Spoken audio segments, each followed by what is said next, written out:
Hello everyone, I am back with another video. और आज की इस वीडियो में हम एमसीक्यूज़ देखेंगे न्यूक्लिक एसिड चैप्टर के। बीएससी सेमेस्टर सेकंड के लिए तो ये इंपॉर्टेंट है ही हैं, साथ साथ जो जितनी भी एमसीक्यू सीरीज़ वाली मेरी वीडियोस हैं जिसमें हमने डिफरेंट चैप्टर्स लिए हैं बायोकेमिस्ट्री के और उसके अलावा सिंथेटिक डाइज और मेडिसिनल केमिस्ट्री के, वो सब बाकी कॉम्पिटिटिव एग्जाम्स के लिए भी आपके लिए ज़रूरी हैं। आप चाहे नीट की प्रिपरेशन कर रहे हो या किसी और कॉम्पिटिटिव एग्जाम की प्रिपरेशन कर रहे हो जिसमें साइंस इंक्लूडेड होती है, बायो ऑर्गेनिक या बायो इनऑर्गेनिक का पार्ट सिलेबस में होता है, उन सब के लिए ये वीडियोस बहुत हेल्पफुल होने वाली हैं। ठीक है, तो जितने इंपॉर्टेंट क्वेश्चंस न्यूक्लिक एसिड के बन सकते हैं वो मैंने आपके लिए तैयार किए हैं इस वीडियो में, और जो भी एक्स्ट्रा क्वेश्चंस होंगे उनकी वीडियो मैं आपके साथ अलग से शेयर कर दूंगी। उसकी आप फिक्र मत करो, बहुत अच्छे से तैयारी करवा दूंगी। आप बस ध्यान लगाकर क्वेश्चंस को करना और कोशिश करना कि मेरे आंसर बताने से पहले आप एक ट्राई दो उस क्वेश्चन को कि भाई उसका आंसर आपके अकॉर्डिंग क्या हो सकता है। ठीक है, तो न्यूक्लिक एसिड में सबसे पहला क्वेश्चन देखते हैं न्यूक्लिक एसिड चैप्टर का। Monomeric unit of nucleic acid is. तो मोनोमेरिक यूनिट पूछी है न्यूक्लिक एसिड की, मतलब न्यूक्लिक एसिड की इकाई क्या होती है जिससे मिलके वो बनता है। अब देखो, अगर आप चाहे हिंदी मीडियम के हो चाहे आप इंग्लिश मीडियम के हो, आप बहुत आराम से ये सारी वीडियोस देख सकते हो। आप मेरी कोई सी भी वीडियो देख सकते हो, उसमें हिंदी और इंग्लिश दोनों तरह से समझाया जाता है, तो आपको आसानी पड़ेगी समझने में। आप चाहे थ्योरी वाली वीडियो देखना चाहे आप एमसीक्यू वाली वीडियो देखना। तो इसमें पूछा गया है कि जो न्यूक्लिक एसिड है उसकी इकाई क्या होती है, मोनोमेरिक यूनिट क्या होती है।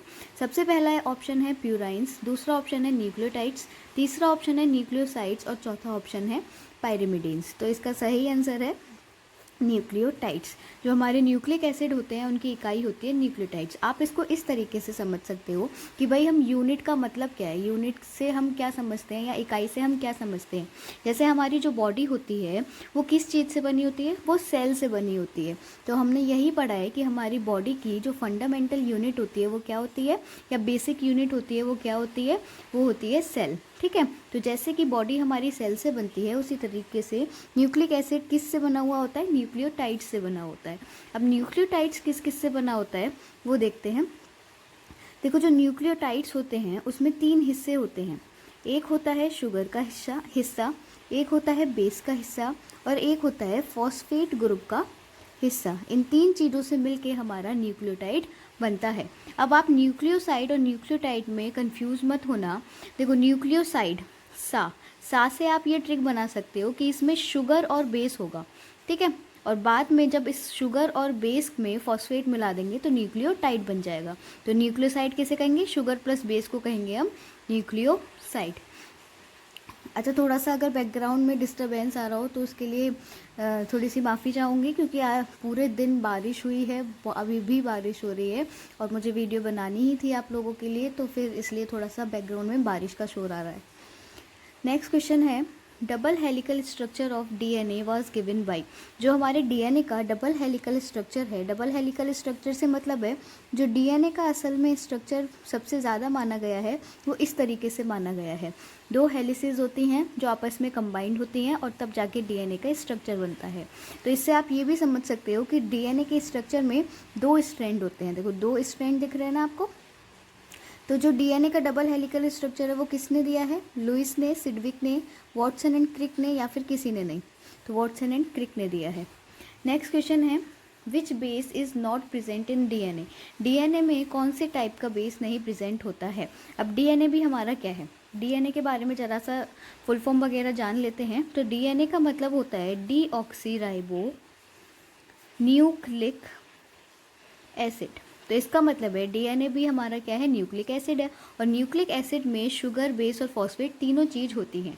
तो ये पूछ रहे हैं कि इस डीएनए में कौन से टाइप की बेस नहीं होती है। बेस असल में जो हमारे न्यूक्लिक एसिड है उसमें जो बेस होते हैं वो असल में होते हैं नाइट्रोजिनस बेस। नाइट्रोजिनस बेस मतलब नाइट्रोजन कंटेनिंग बेस होते हैं। तो डीएनए में कौन सा नहीं होता है, यूरेसिल, थायमिन, साइटोसिन या फिर एडेनाइन। डीएनए में नहीं होता है यूरेसिल। डीएनए में यूरेसिल की जगह थाइमिन प्रेजेंट होता है। यूरेसिल कहाँ होता है, यूरेसिल होता है आरएनए में। ठीक है, ये हमेशा याद रखना। उल्टा भी बन सकता है, वो ये भी पूछ सकते हैं कि आरएनए में कौन सा बेस होता है जो डीएनए में नहीं होता है। ठीक है, इस तरीके से बन सकता है। नेक्स्ट क्वेश्चन है, double helical structure of DNA is linked through which linkage. जो ये दो स्ट्रैंड्स हमने बनाए थे, को यहाँ पर ये दो स्ट्रैंड्स बनाए थे डीएनए के, तो वो आपस में किस तरीके से जुड़े हुए होते हैं, कौन सी टाइप की लिंकेज से जुड़े होते हैं? पेप्टाइड बॉन्ड से, ग्लाइकोसिडिक बॉन्ड से, फॉस्फोडाइएस्टर बॉन्ड से, हाइड्रोजन बॉन्ड से। तो इसका सही आंसर है फॉस्फोडाइएस्टर बॉन्ड। अब देखो पेप्टाइड बॉन्ड अगर आपको याद हो तो पेप्टाइड बॉन्ड कहाँ होता है? पेप्टाइड बॉन्ड हमारे प्रोटीन्स में प्रेजेंट होता है। जो पेप्टाइड लिंकेज होती है वो प्रोटीन्स में होती है। किस किस के बीच? दो अमीनो एसिड्स के बीच। इसी तरीके से ग्लाइकोसिडिक बॉन्ड कहाँ होता है? ग्लाइकोसिडिक बॉन्ड एक करेक्टर है, प्रॉपर्टी है कार्बोहाइड्रेट्स की। मतलब ये और भी जगह प्रेजेंट हो सकता है, जैसे न्यूक्लिक एसिड में भी होता है, लेकिन जो मेन करेक्टर है ना ये ग्लाइकोसिडिक बॉन्ड वो कार्बोहाइड्रेट्स का है। दो मोनोसेकेराइड्स के बीच ग्लाइकोसिडिक बॉन्ड प्रेजेंट होता है। उसके बाद फॉस्फोडाइएस्टर बॉन्ड कहाँ हो गया? डीएनए के दो स्ट्रैंड्स के बीच में हो गया। और हाइड्रोजन बॉन्ड हमें पता है, हाइड्रोजन बॉन्ड कहाँ बनता है?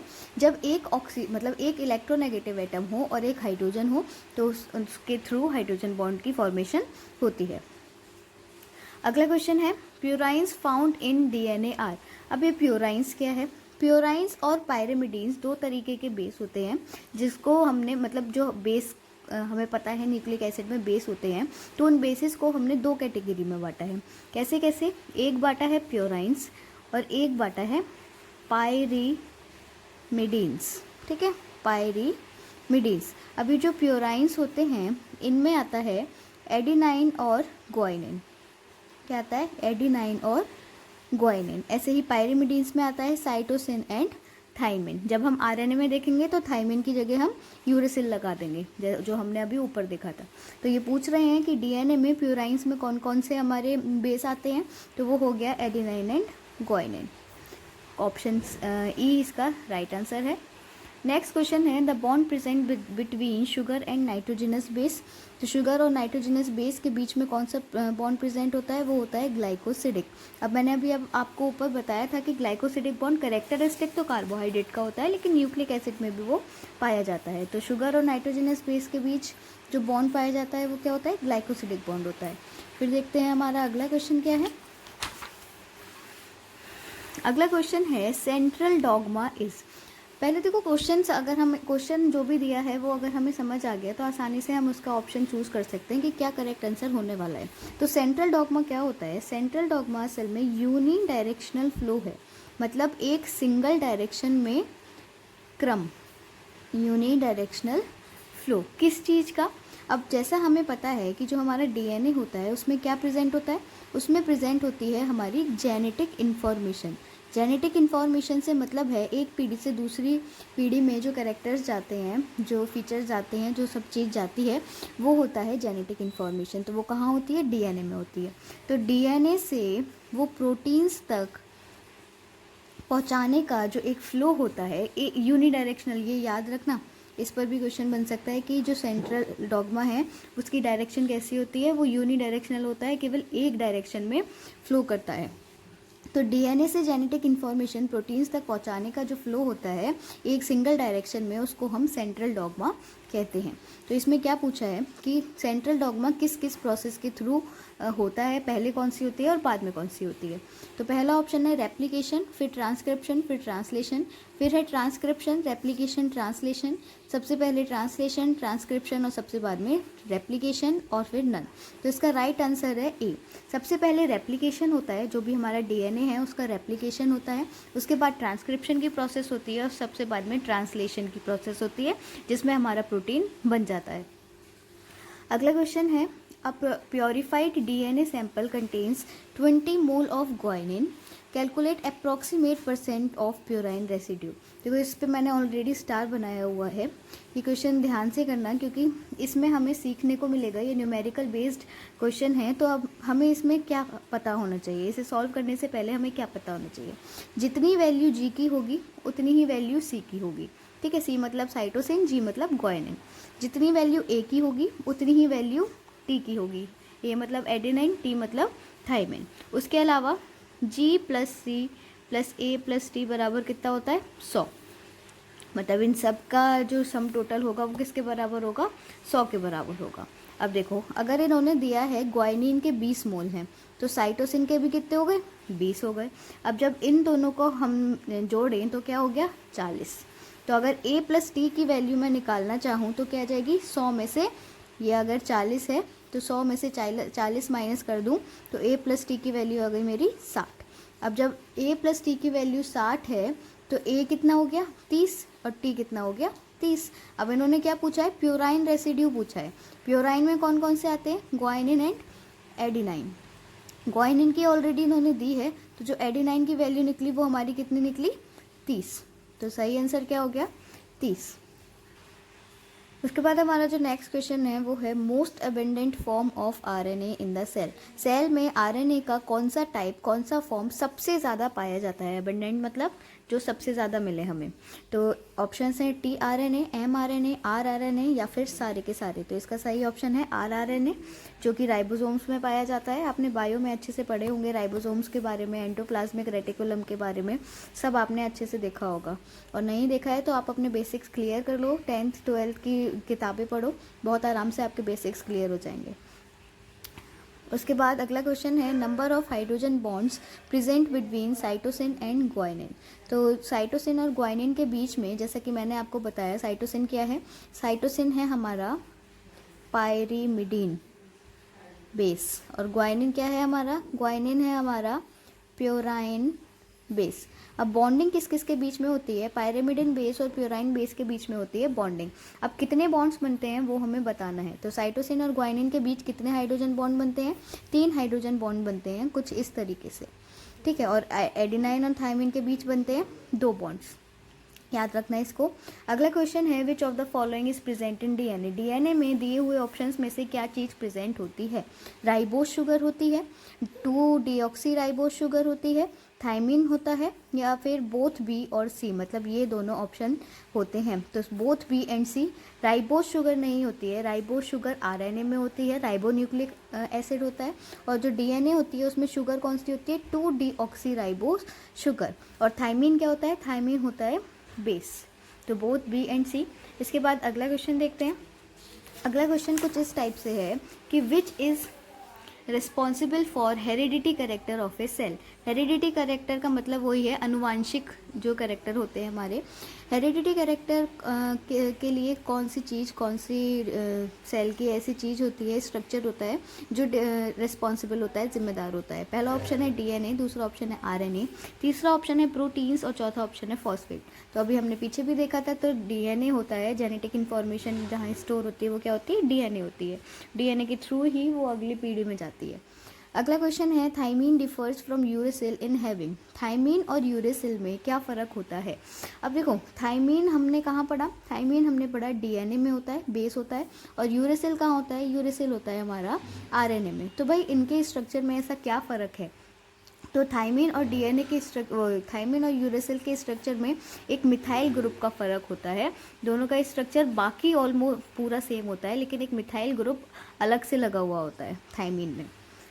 अगला क्वेश्चन है the method by which 2 strands of DNA separates like a zipper. Zipper का मतलब है चेन। जैकेट में चेन होती है ना, हमारे स्वेटशर्ट वगैरह में चेन होती है, तो वो ओपन जिस तरीके से होती है ना, वही बात हम कह रहे हैं कि जो डीएनए 2 स्ट्रैंड्स की फॉर्म में बना हुआ होता है, 2 स्ट्रैंड से बना हुआ होता है, तो उसको चेन की तरह खोलने की जो प्रोसेस होती है उसे हम क्या कहते हैं, रेप्लिकेशन, ट्रांसलेशन, ट्रांसक्रिप्शन या सिंथेसिस ऑफ बेसिस।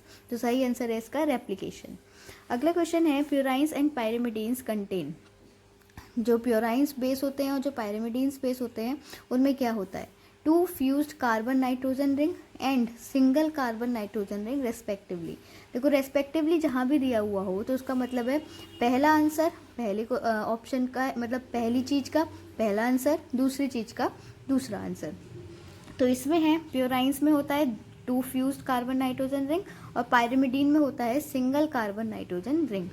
या फिर दोनों, मतलब प्योराइंस में सिंगल कार्बन नाइट्रोजन रिंग होती है, पायरिमिडीन में 2 फ्यूज्ड कार्बन नाइट्रोजन रिंग होती हैं। या फिर बोथ 2 फ्यूज्ड, मतलब दोनों में ही 2 फ्यूज्ड कार्बन नाइट्रोजन रिंग होती है, या कोई सा नहीं। तो इसका सही ऑप्शन है ऑप्शन ए। जो प्योराइंस बेस होते हैं उसमें हमारी 2 फ्यूज्ड का मतलब है आपस में जुड़ी हुई, घुली हुई, ठीक है। तो 2 फ्यूज्ड कार्बन नाइट्रोजन रिंग होती हैं हमारे प्यूराइंस में, और पायरिमिडीन्स में single carbon nitrogen ring present होती है। अगला क्वेश्चन है और इम्पॉर्टेंट क्वेश्चन है, स्टार मार्क कर देती हूँ मैं इसको। अगला क्वेश्चन है nucleotides are made up of. Nucleotides किस चीज़ के बने होते हैं? Nucleoside plus phosphate group, nucleoside plus nitrogenous base, sugar plus phosphate group, none. तो सही आंसर है इसका न्यूक्लियोसाइड प्लस फॉस्फेट ग्रुप। मैंने अभी फर्स्ट पेज पर ही जब वीडियो स्टार्ट की थी तभी ये समझाया था आपको, जो न्यूक्लियोसाइड होता है उसका मतलब होता है शुगर प्लस बेस, और प्लस दिया है इन्होंने फॉस्फेट ग्रुप, और यही मिला के तो हमारा बनाता है न्यूक्लियोटाइड। तो न्यूक्लियोटाइड का मतलब हो गया nucleoside plus phosphate group. Next question देखते हैं। नेक्स्ट क्वेश्चन कुछ इस तरीके से है, nucleoside is made up of. अब वही पीछे वाली चीज़ आ गई कि न्यूक्लियोसाइड किसका बना होता है, तो न्यूक्लियोसाइड शुगर और नाइट्रोजनस बेस का बना हुआ होता है। फॉस्फेट ग्रुप अगर हम लगा देंगे तो वो न्यूक्लियोटाइड बन जाएगा। अगला क्वेश्चन है DNA is present in the form of tightly packed thread like structure, loosely packed spherical structure, loosely packed thread like structure, या फिर नन। जो डीएनए होता है वो किस तरह से किस फॉर्म में प्रेजेंट होता है? टाइटली पैक्ड का मतलब है अच्छी तरीके से कसकर पैक हुआ हुआ, थ्रेड लाइक स्ट्रक्चर मतलब धागे की तरह उसकी संरचना होती है, उसका स्ट्रक्चर होता है। तो इसका सही आंसर है ऑप्शन ए। अगला क्वेश्चन देखते हैं, which pairs are complementary base pairs. This is important और पीछे बता भी चुकी हूँ मैं। कॉम्प्लीमेंट्री बेस पेयर्स का मतलब है, कॉम्प्लीमेंट्री का मतलब होता है पूरक, जो एक दूसरे के पूरक हैं या एक दूसरे को हमारे बॉन्ड्स, एक दूसरे में आपस में बॉन्ड्स बनाते हैं। तो adenine and thymine, guanine and cytosine, both या नन। तो इसका सही हो गया बोथ। क्यों? क्योंकि हमने पीछे भी देखा कि एडेनाइन किसके साथ बॉन्ड बनाता है, थाइमिन के साथ, और ग्वाइनिन किसके साथ बॉन्ड बनाता है, साइटोसिन के साथ। अगला क्वेश्चन है, which statement shows 4 gaps rule. अब ये 4 गैप्स रूल क्या है? ये हमने पीछे न्यूमेरिकल वाले क्वेश्चन में देखा, वही था 4 गैप्स रूल। तो 4 गैप्स रूल हमें क्या बताता है? Number of A base is equal to number of T base. अब यहाँ शॉर्ट में लिखा हुआ है, आप समझ जाना। ए का मतलब है एडिनाइन, टी का मतलब है थाइमिन, सी का मतलब है साइटोसिन, और जी का मतलब है ग्वाइनिन। ठीक है, तो ऑप्शन ए है number of A base is equal to number of T base. Option B है number of G base is equal to number of C base. Number of purine base equals to number of pyrimidine base, या all of the above. तो all of the above is the right answer. क्यों? क्योंकि ए बराबर होता है T के, जी बराबर होता है सी के, और अगर हम कैटेगरी वाइज देखें तो प्यूराइन बराबर होते हैं पायरिमिडीन के। ठीक है, इसके बाद अगला क्वेश्चन देखते हैं। अगला क्वेश्चन है, main function of DNA and RNA. जो डीएनए और आरएनए दो तरीके के न्यूक्लिक एसिड होते हैं, उनका मेन फंक्शन क्या होता है? Pass genetic information and formation of protein, या फिर प्रोटीन सिंथेसिस रेस्पेक्टिवली। रेस्पेक्टिवली मतलब एंड से पहले का डीएनए का है, एंड के बाद का आरएनए का है। दूसरा ऑप्शन है डीएनए का प्रोटीन सिंथेसिस, आरएनए का शुगर सिंथेसिस, डीएनए का पास जेनेटिक इन्फॉर्मेशन, आरएनए का शुगर सिंथेसिस, या फिर नन। तो इसका सही आंसर है ऑप्शन ए। डीएनए का काम होता है जेनेटिक इन्फॉर्मेशन को पास करना, और आरएनए का काम होता है प्रोटीन का बनाना, प्रोटीन की सिंथेसिस में काम होता है आरएनए का। उसके बाद अगला question, RNA are found in. अभी हमने पीछे देखा था, हमने 3 तरीके के आरएनए पढ़े थे। आरएनए पढ़े थे, एमआरएनए पढ़ा था, और एक टीआरएनए पढ़ा था। तो आरएनए कहाँ प्रेजेंट होते हैं? राइबोसोम्स में प्रेजेंट होते हैं, ये मैं पीछे भी बता चुकी हूँ। What are the characteristics of genetic code. जो जेनेटिक कोड होता है उसके कैरेक्टरिस्टिक्स क्या होते हैं? देखो, जेनेटिक कोड असल में है क्या? एक सिंपल सा रिप्रेजेंटेशन है कि जो हमारे डिफरेंट अमीनो एसिड्स होते हैं उनको हम 3 की कैटेगरी में, मतलब 3 का पेयर बनाते हैं, 2 का नहीं बनाते हैं, 3 का बनाते हैं, उसको रिप्रेजेंट करते हैं कुछ इस तरीके से। यहाँ पर जैसे हमारा हो गया यू यू यू, यूरिसेट है ना, या फिर हो गया यू जी ए, इस तरीके से हम उन्हें रिप्रेजेंट करते हैं। या हो गया ए यू जी, तो 3 के फॉर्म में प्रेजेंट होते हैं। तो written in linear form and universal. सही बात है कि लीनियर फॉर्म मतलब सीधे सीधे लिखे जाते हैं, और यूनिवर्सल का मतलब है ये चेंज नहीं कर सकते, तुम अपनी मर्जी से नहीं बना सकते। उसके बाद है written as codon which consist of 3 nucleotide base. सही बात है, न्यूक्लियोटाइड बेस जो होते हैं, जैसे ये मैंने लिखे U U U U G A U G, तो जो न्यूक्लियोटाइड बेस होते हैं वो 3 के पेयर में प्रेजेंट होते हैं। इसे एक को क्या कहेंगे, इसे कहेंगे कोडोन। ठीक है, तो ये भी सही बात है। फिर है non overlapping and comma less. तो कॉमा लेस होते हैं, बिल्कुल सही बात है कि इनके बीच में हमने कोई कॉमा नहीं लगाया है, इनको बस हम ऐसे ही लगातार लिखते हैं। और नॉन ओवरलैपिंग होते हैं, ये भी सही बात है। तो ऑल ऑफ द एबव हो गया इसका राइट आंसर। अगला क्वेश्चन है a phosphodiester bond is present in amino acids in a polypeptide, diglyceride in a fatty acid, monosaccharide in a polysaccharide, या फिर nucleic acids in a nucleotide. तो सही answer है हमारा डी। क्यों? क्योंकि भाई न्यूक्लियोटाइड का ही तो करेक्टर होता है फॉस्फोडाइएस्टर बॉन्ड, अभी हमने पीछे देखा था। और न्यूक्लियोटाइड बनते किसके हैं? न्यूक्लिक एसिड से। तो 2 न्यूक्लिक एसिड के बीच बनता है फॉस्फोडाइएस्टर बॉन्ड, जिससे हमारे बनते हैं न्यूक्लियोटाइड्स। ठीक है, मोनोसेकेराइड्स के बीच में कौन सा बॉन्ड बनता है? ग्लाइकोसिडिक बॉन्ड बन रहा था। ऐसे ही अमीनो एसिड्स के बीच में कौन सा बन रहा था? पेप्टाइड बॉन्ड बन रहा था। सब एक दूसरे से सारी चीज़ें लिंक हो जाती हैं। अगर आपने एक चीज़ पढ़ी है ना, तो आप दूसरी चीज़ बहुत आराम से पढ़ सकते हो। अगला क्वेश्चन है a DNA segment contains 100 adenine and 100 cytosine, how many nucleotides are present in the segment. अब देखो, सिंपल सी चीज़ यहाँ पर क्या है कि 100 एडेनाइन के हैं, है ना, और 100 साइटोसिन के हैं। सॉरी, आपको दिख नहीं रहा था।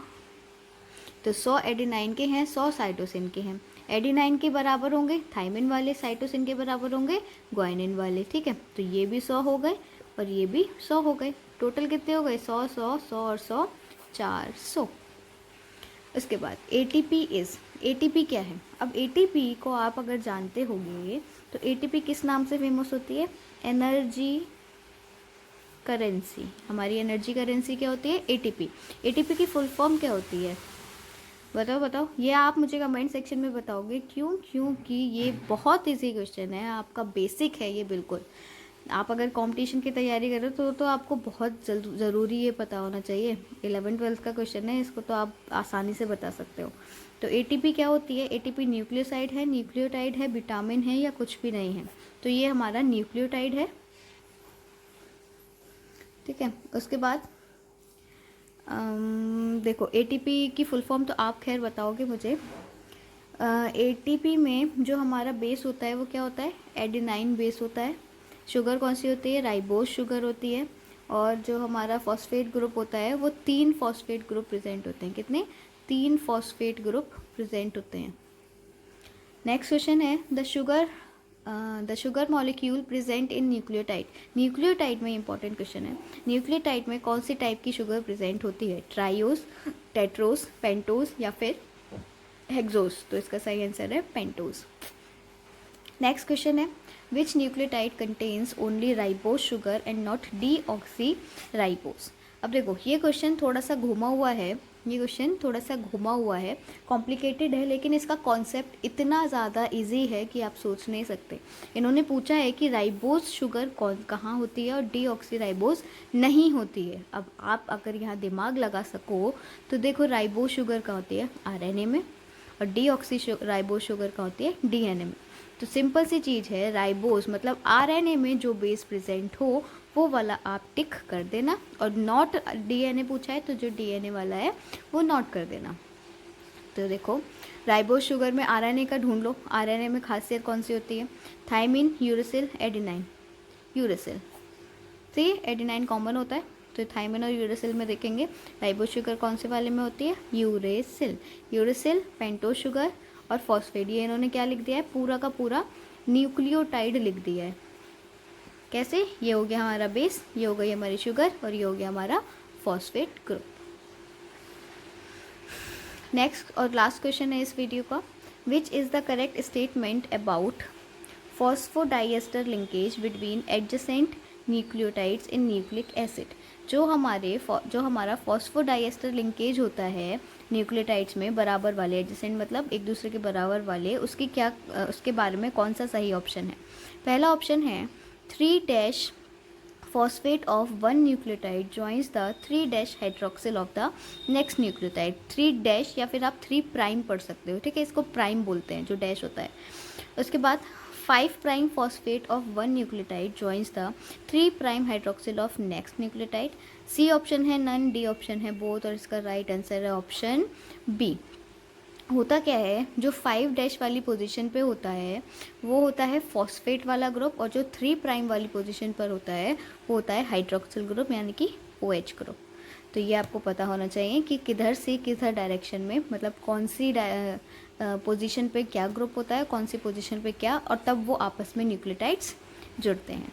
So that's all for this video. I hope आपको वीडियो अच्छा लगा होगा। आपको कोई भी क्वेरी हो क्वेश्चंस में या आंसर में, आप मुझे कमेंट सेक्शन में बता सकते हैं, या आपको किसी और टॉपिक पर क्वेश्चंस चाहिए हो तो आप मुझे वो भी बता सकते हैं।